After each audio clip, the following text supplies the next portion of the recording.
Corona की कल्पना। 2020 यह वह दौर था जब दुनिया की अर्थव्यवस्था तेजी से आगे बढ़ रही थी।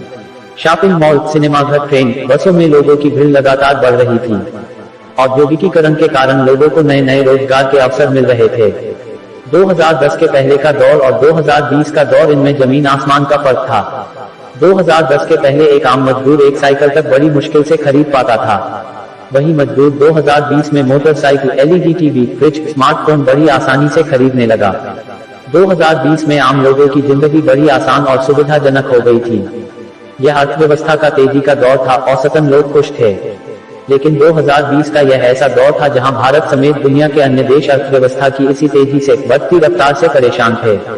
क्योंकि अर्थव्यवस्था के तेजी के मुकाबले बढ़ती महंगाई की रफ्तार बहुत ही ज्यादा थी। लगातार बढ़ती महंगाई से ऐसा लग रहा था कि अर्थव्यवस्था का स्फोट हो जाएगा और बिखर जाएगी। अगर ऐसा होता तो यह स्थिति सरकार के नियंत्रण से बाहर हो जाती और देश में अराजकता बढ़ जाती। इस बात से दुनिया का हर देश चिंतित था। इस समस्या का हल निकालने के लिए दुनिया का हर देश एक दूसरे से मिल रहा था। लगातार विदेश यात्रा और बैठकों का दौर चल रहा था। आम लोगों के पास उनके जरूरत से ज्यादा पैसा आने लगा था। वह बिना सोचे समझे ही खर्च करने लगे। जरूरत न होते हुए भी दिखावे के लिए, अपने शौक के लिए कपड़े, मोबाइल, बाइक और अन्य चीजें खरीदने लगे। सिनेमाघर, पर्यटन स्थल और धार्मिक स्थलों पर लोगों का आवागमन और भीड़ बढ़ने लगी। पैसों का महत्व कम होने लगा। लोग बिना मोल भाव किए ही चीजों को खरीदने लगे। इसका दुष्परिणाम यह हुआ कि दुकानदार अपने मन मुताबिक भाव में चीजों को बेचने लगे। जमीन, प्लॉट, सब्जी, अनाज के भाव लगातार बढ़ने लगे और महंगाई अपने चरम सीमा पर पहुंच गई। इसे अगर रोका नहीं जाता तो दुनिया का अर्थव्यवस्था का ढांचा टूटकर बिखर जाता। इसका उपाय यही था कि लोग बेवजह वस्तुएं ना खरीदे, बेवजह कहीं आवागमन ना करें। लोगों को समझाने से लोग मानेंगे, यह संभव नहीं था। इसका उपाय एक ही था कि लोगों के पास का पैसा कम किया जाए। इसके लिए लोगों का काम, दुकानें, बाजार, आवागमन बंद रहना जरूरी था। क्योंकि लोग अगर काम पे नहीं जाएंगे तो उनके पास पैसा नहीं आएगा। अगर पैसा नहीं आएगा तो लोग बेवजह वस्तुएं नहीं खरीदेंगे और बेवजह कहीं आवागमन नहीं करेंगे। यानी कुछ समय के लिए देश की अर्थव्यवस्था को ब्रेक लगाकर उसे रोक देना जरूरी था। इसके लिए देश में संपूर्ण लॉकडाउन करना जरूरी था। इस गंभीर जागतिक अर्थव्यवस्था की समस्या से निपटने के लिए हर देशों की संयुक्त राष्ट्र संघ UNO में बैठकों का दौर चल ही रहा था। तब चीन में एक ऐसी महामारी का जन्म हुआ जिसे कोरोना कहा जाने लगा। कोरोना एक से दूसरे में फैलने वाली भयानक महामारी थी। कोरोना से लोग इतने डरे हुए थे कि अपने घर से बाहर निकलने से भी डरते थे। इसका सबसे ज्यादा प्रभाव चीन में था, बाकी देश इससे कम प्रभावित थे। अर्थव्यवस्था को सही दिशा देने के लिए हर देश के पास यह एक सुवर्ण मौका था। मीडिया के माध्यम से इस कोरोना महामारी का प्रचार हर देश में होने लगा। हर देश ने कोरोना से निपटने के लिए अपने अपने देश में लॉकडाउन की घोषणा की। सबसे पहले सरकारी रेलवे, बसेस और प्राइवेट वाहनों को बंद करके लोगों का आवागमन बंद किया। उसके बाद औद्योगिक कंपनियां, ऑफिस, मॉल, दुकानें बंद कर दिए गए। यहाँ तक कि कुछ महीनों तक लोगों को अपने घर में बंद किया गया।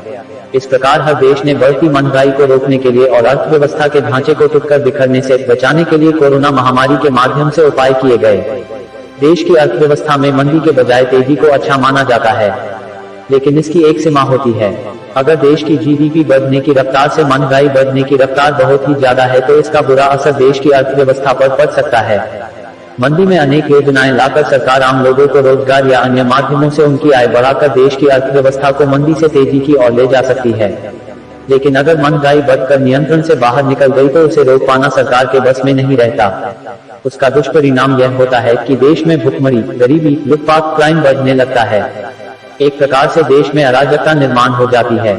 इस पर सरकार का कोई नियंत्रण नहीं रहता और लॉकडाउन से भी भयानक स्थिति निर्माण हो जाती। अब हमें ही सोचना है कि लॉकडाउन के वजह से जो तकलीफें झेलनी पड़ी उसके लिए जिम्मेदार कौन? सरकार या वह लोग जिन्होंने लॉकडाउन का फायदा उठाकर आम जनता को लूटा। इसमें कुछ छोटे दुकानदार से लेकर कुछ डॉक्टर तक आते जिन्होंने कोरोना के आड़ में लोगों से ज्यादा पैसा लूटा है। इससे सबसे ज्यादा प्रभावित वह दिहाड़ी मजदूर हुआ जो रोज कमाता था और खाता था।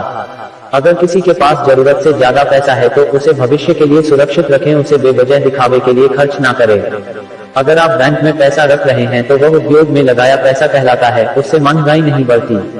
याद रहे, अगर आप बेवजह बाइक या गाड़ी से घूमने जाते हैं तो आप पेट्रोल के दाम बढ़ा रहे हैं, साथ में वातावरण को भी प्रदूषित कर रहे हैं। अगर आप बिना मोल भाव के, जरूरत न होते हुए भी दिखावे के लिए कपड़े, गाड़ी, आराम की चीजें, अन्य चीजें खरीद रहे हैं और बेवजह सैर सपाटा कर रहे हैं तो समझिए कि आप निश्चित रूप से महंगाई बढ़ा रहे हो। और बढ़ती महंगाई को रोकने के लिए लॉकडाउन जैसे कड़े उपाय करने के सिवाय दूसरा रास्ता सरकार के पास नहीं बचता।